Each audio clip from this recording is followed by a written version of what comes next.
이 시간 우리 누가복음 22장 39절에서 46절입니다.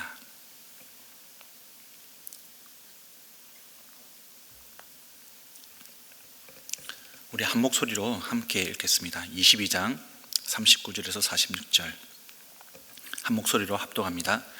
예수께서 나가시어 늘 하시던 대로 올리브산으로 가시니 제자들도 그를 따라갔다.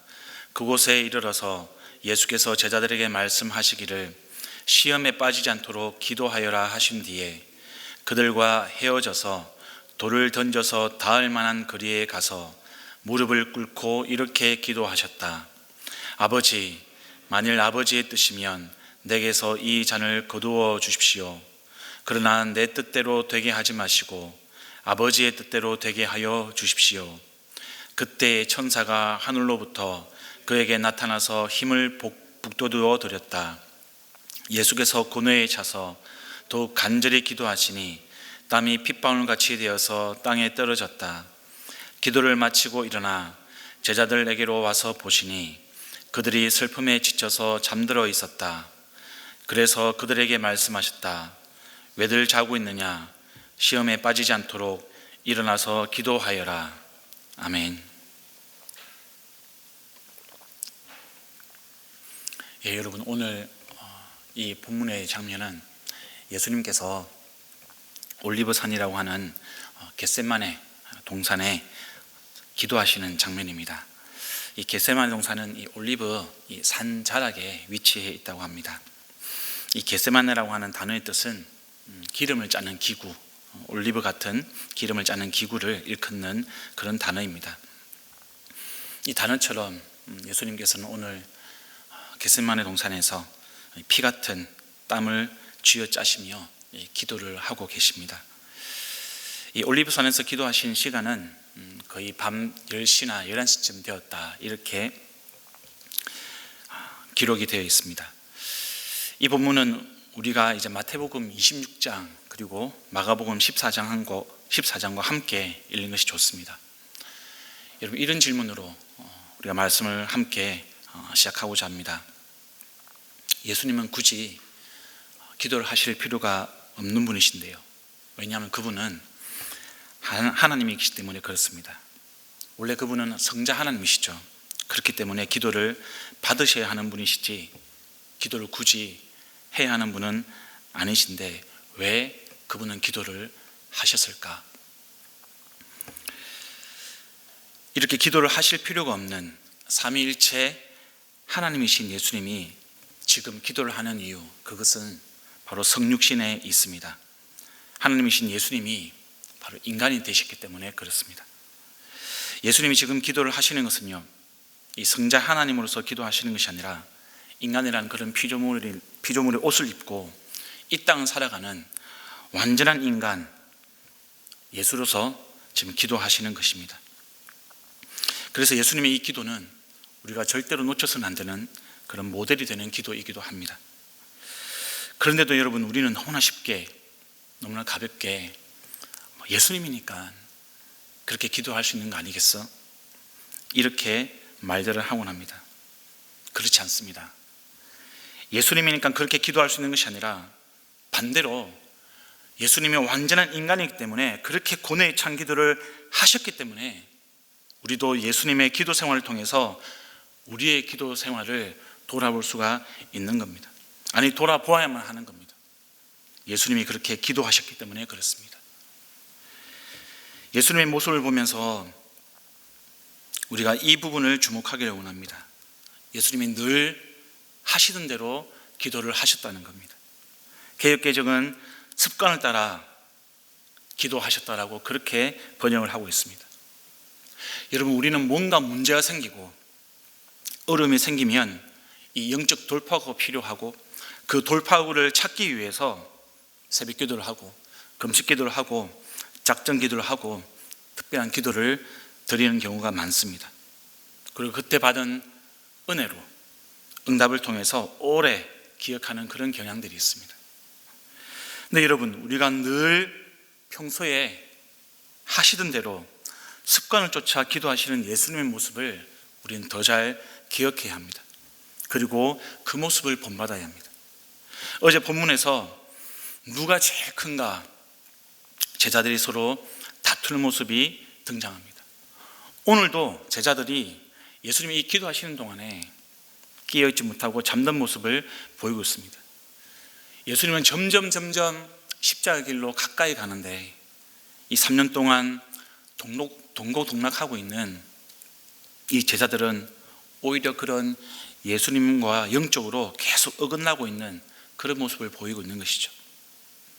이에 대해서 예수님은 제자들에게 시험에 빠지지 말라 이렇게 말씀을 하고 있습니다. 시험에 빠지지 말고 기도할 것을 당부하고 또 당부하고 있습니다. 예수님은 늘 하시는 습관대로 겟세마네 동산에 가셔서 기도하셨지만 이 제자들은 그런 예수님을 따라서 그저 예수님이 가시니까 그렇게 따라갔을 뿐 그들에게는 이렇게 기도하는 습관이 없었던 모양입니다. 성도 여러분, 늘 하던 대로 습관을 따라 겟세마네 동산에 올라서 기도하는 것이 중요합니다. 왜냐하면 우리는 다 연약한 인간이기 때문에 그렇습니다. 우리는 다 시험에 약하기 때문에 그렇습니다. 주님께서 지금 우리의 연약함과 시험을 이기도록 기도를 주시고 있습니다. 습관을 따라서 기도하는 것이 영적인 파워입니다. 영적인 우리의 붙들어야 할 힘입니다. 제가 중학교 시절이었는데요, 학교 수업을 마치면 거의 매일 우리 함께 다니고 있는 친한 친구들과 교회 친구들과 함께 교회 예배당에 매일 들러서 30분 정도를 기도를 합니다. 그리고 친구들과 교제하고 집으로 돌아가는 것이 거의 정해진 암묵적인 코스였습니다.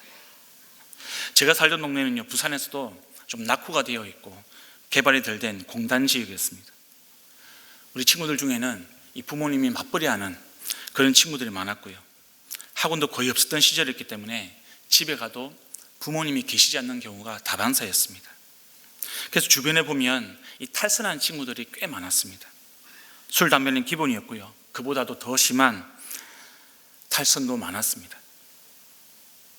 교회 친구들 부모님들도 별반 다를 바 없이 맞벌이가 많았는데요, 다른 점이 있다면 저와 교회 친구들은 늘 하던 대로 습관을 따라 학교를 마치면 교회 와서 기도를 하면서 시간을 보냈다는 겁니다. 저와 제 친구들은 거의 다 불신 가정에서 자랐습니다. 그 기도 시간을 통하여서 하나님께서 은혜를 주신 것을 너무나 많이 경험을 했습니다. 물론 호기심에 담배에 손을 대기도 하고 여러 유혹거리가 없었던 것은 아니었습니다. 그것은 잠깐이었고요, 우리 생활의 중심은 언제나 교회였습니다. 습관을 따라서 집, 학교, 교회, 집, 학교, 교회를 다니면서 기도의 자리를 지켰습니다. 저와 제 친구들에게는 그 기도의 자리가 바로 겟세마네 동산이었습니다. 그 겟세마네 동산을 통해서 하나님은 우리들의 어린 믿음을 지키시고 키우시고 성장시키셨습니다. 우리의 신앙에는 기도의 겟세마네 동산이 반드시 있어야만 합니다. 이 기도의 동산이 없으면 우리의 시험이 빠져서 믿음이 약해지고요, 주님과 교회를 떠나는 경우가 발생합니다. 요즘에 우리 아이들을 보면 참 안타까운 경우가 많습니다. 자라난 우리 자녀들에게 기도의 동산이 없는 것 같아서 이 마음이 좀 무거울 때가 있습니다. 기도의 동산 자리에 대신 이런 학원이나 다른 학습 활동이 차지하는 것을 보게 됩니다. 입시나 성적을 위해서 필요하면 학원이나 학습 활동을 할 수가 있는 것이죠. 그런데 여러분, 우리가 너무나 큰 핵심을 놓치는 경우가 있다는 겁니다.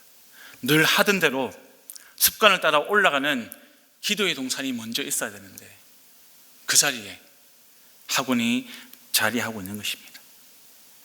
우리 예수님조차도 겟세마네 동산의 기도를 통해서 이 고난을 이기고 십자가를 질 수 있는 영적인 힘을 얻었습니다. 하물며 우리는 기도를 통해서 이 세상을 살아갈 수 있는 힘을 얻게 되는 것입니다. 사실 우리 자신의 힘으로는 그런 세상의 유혹과 시험을 이길 수가 없는 사람들입니다. 우리는 우리 힘이라고 생각하는 돈을 의지하는 습성을 가지고 있습니다. 권력을 의지하는 그런 습성을 가지고 있습니다. 네, 여러분, 이런 것들은 다 사라지게 마련입니다. 겟세마네 동산, 우리가 그 자리에서 습관을 따라서 시험에 들지 않도록 기도해야 합니다. 주일 예배만 왔다 갔다 하는 그런 신앙은 우리가 벗어버려야 하는 그런 껍데기와 같은 신앙입니다. 우리가 예배만 왔다 갔다 하는 것, 아니요, 그것으로 불충분합니다. 우리에게는 속이 빈 그런 공간을 습관을 따라 겟세마네 기도로 채우는 그런 신앙의 파워, 신앙의 능력이 필요한 것입니다. 바로 지금 예수님이 온 힘을 다해서 기도하신 것처럼 말입니다. 이 시간 기도하는 저와 여러분이 그런 겟세마네 기도를 올려드리는 하나님의 성도가 되기를 간절히 축복합니다. 두 번째로, 우리가 예수님의 기도를 볼 때 기도의 방향을 봐야 합니다. 42절을 함께 같이 한번 봤으면 좋겠습니다. 지금 무엇이라고 나옵니까? 아버지의 뜻은 내 뜻에서 나오는 겁니까? 아니면 아버지의 뜻이 나의 뜻에서 다른 겁니까? 지금 아버지의 뜻이 무엇입니까? 아버지의 뜻은 십자가를 지는 것입니다. 구원의 길입니다. 생명의 길입니다. 근데 지금 예수님께서는 무엇이라고 말씀하십니까? 내 뜻대로 하지 마시라고 아버지께 간구하고 있습니다. 십자가를 피하고 싶은 것입니다. 여러분, 이렇게 아들 기도하시는 예수님을 통해서 우리는 오히려 완전한 인간이신 예수님의 모습을 보게 됩니다. 순종하지 못하는 것 같지만, 그러나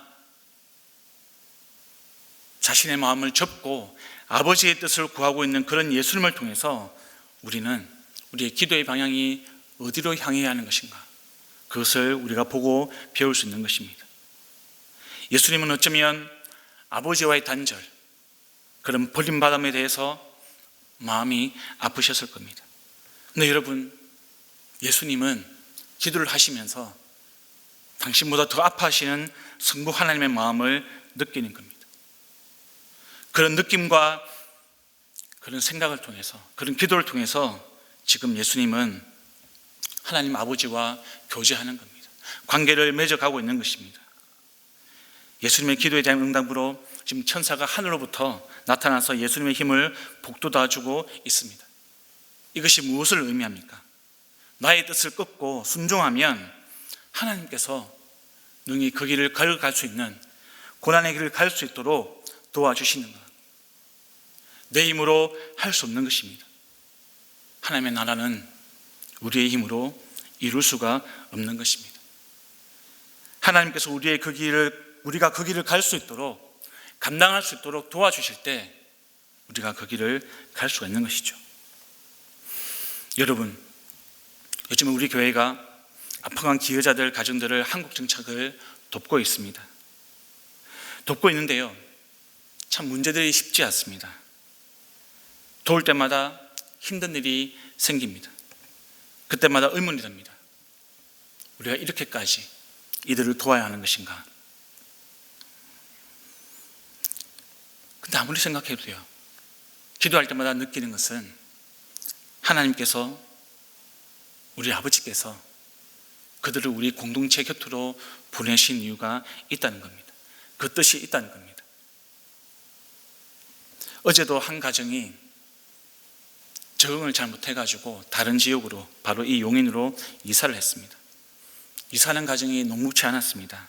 집주인을 설득해야 했고요, 또 집을 구해야 했고, 직장도 알아봐야 했습니다. 그 모든 과정들 통해서 제가 기도할 때마다 느끼는 것은 하나님의 뜻이 있다는 겁니다. 그 뜻을 붙들고, 그 뜻을 바라보고, 그 뜻을 의지하니까 하나님께서 한 걸음 한 걸음 해결할 길을 주시고 하나하나 감당할 수 있는 힘을 주신다는 겁니다. 그것이 저의 기도만 가능한 것일까요? 그것이 아니라 우리 공동체가 그들을 위해서 기도하고 있기 때문에, 많은 분들이 그들을 위해서 아버지의 뜻을 구하고 있기 때문에 그들을 향하여서, 우리 공동체를 향하여서 하나님께서 감당할 수 있는 길들을 한 걸음 한 걸음 아버지의 뜻대로 이루어가고 계시는 겁니다. 세 번째로 우리가 오늘 기도의 모습을 볼 때 기도의 마음이 중요한 겁니다. 여러분, 이것은 기도의 간절함입니다. 지금 예수님은 필사적으로 기도하고 계십니다. 이 간절함은 성부 하나님과 성자 하나님의 관계에서 나오는 그런 간절함입니다. 성부 하나님과 성자 하나님의 그 사이의 간절함, 그것은 바로 사랑입니다. 사랑이 아니면 이런 기도가 나올 수가 없습니다. 오늘 누가복음에는 나와 있지 않지만 마가복음 14장에는 아바 아버지여 이렇게 표현되어 있습니다. 그러니까 예수님이 아빠 이렇게 부르고 있는 것이죠. 가장 어려울 때 기대는 그 사람, 내가 사랑하는 아빠, 그 사랑하는 아빠에게 간절하게 기도하고 있는 것입니다. 내가 사랑하는 이, 그분이 아니면 내가 의지할 수 없는 그 간절한 마음, 오직 그분만이 내 인생의 모든 것을 해결해 줄 수 있다고 생각하는 그 간절한 마음, 그 사랑하는 마음이 지금 기도를 통해서 터져 나오는 겁니다. 그 사랑하는 아빠를 찾아가서 내 마음의 모든 고대로 쏟아놓고 기도하는 그 마음, 그 간절함이 지금 예수님의 기도인 것입니다. 저와 여러분의 삶 가운데 하나님의 뜻을 위해서 얼마나 간절하게 기도하고 있습니까? 저와 여러분의 삶 가운데 아버지를 얼마나 사랑으로 간절하게 찾고 부르짖고 의지하며 나아가고 있습니까? 시편 91편 14절 15절은 이렇게 기록이 되어 있습니다. 하나님이 이르시되 그가 나를 사랑한즉 내가 그를 건지리라. 그가 내 이름을 안즉 내가 그를 높이리라. 그가 내게 간구하리니 내가 그에게 응답하리라. 그들이 환난 당할 때에 내가 그와 함께하여 그를 건지고 영화롭게 하리라. 그가 나를 사랑한즉, 그가 나를 사랑한즉. 예수님이 아바 아버지를 사랑하기 때문에 이 간절한 기도를 올려드리고 있습니다. 저와 여러분이 기도하는 이유는 아버지를 사랑하기 때문에 그렇습니다. 하나님 아버지를 사랑하는 마음, 그 간절함으로 우리의 기도가 터져 나오기를 간절히 소망합니다. 잠을 자던 제자들이 언제 변화가 되었습니까? 바로 예수님의 지극한 사랑을 깨달았을 때 예수 그리스도의 그 지상명령, 그것을 자신의 사명으로 깨닫고 온 세계 열방에 나아가서 예수님을 사랑했던, 전하였던 제자들의 모습을 기억해 주시기를 원합니다. 우리 삶 가운데 깨어 기도하라고 말씀하시는 그 예수 그리스도의 부탁에 따라서, 명령에 따라서 하나님 아버지를 간절하게 찾고 부르짖는 저와 여러분의 겟세마네 동산이 이 자리가 되기를 다시 한번 간절히 축복합니다. 이제 우리 말씀을 기억하면서 함께 기도하시겠습니다. 하나님의 간절함을 담아서 기도하기를 원합니다. 하나님을 사랑하는 마음으로 기도하기를 원합니다. 그리고 무엇보다도 하나님 앞에 아버지의 뜻을 따라서, 아버지의 뜻을 따라서, 나의 뜻이 아니라 아버지의 뜻을 따라서 기도할 수 있도록 하나님, 이 자리가 겟세마네 동산이 될 수 있게 도와주시고 늘 하던 대로 습관을 따라서 하나님과 깊이 교제할 수 있는 그런 기도의 자리가 되게 하여 주시옵소서. 함께 기도하시고, 오늘은 국가와 선교사를 위해서 기도하는 날입니다. 여러분, 이 나라를 위해서 기도해 주십시오. 우리 선교사들을 위해서 기도해 주십시오. 다른 것이 아니라 아버지의 뜻, 하나님의 뜻이 이 나라를 통해서 이루어질 수 있도록 하나님, 이 나라가 주님 안에 쓰여지기를 원합니다.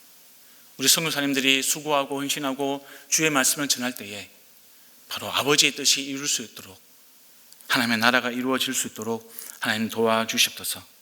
그리고 4월 23일 날 예수 영접 모임이 있습니다.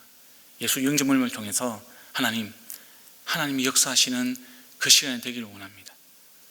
우리가 하나님 아버지의 간절한 마음으로 영혼 구원을 위해서 아버지의 뜻을 따라서 우리가 4월 23일을 기대하고 기도합니다. 하나님 역사해 주시고 그날 예수 그리스도의 그 생명의 역사가 이루어지는 하나님의 날이 될 수 있도록 하나님 역사해 주시옵소서. 우리 간절한 마음으로 기도하시고 가지고 나오신 기도 제목으로 함께 기도하시겠습니다. 기도합니다.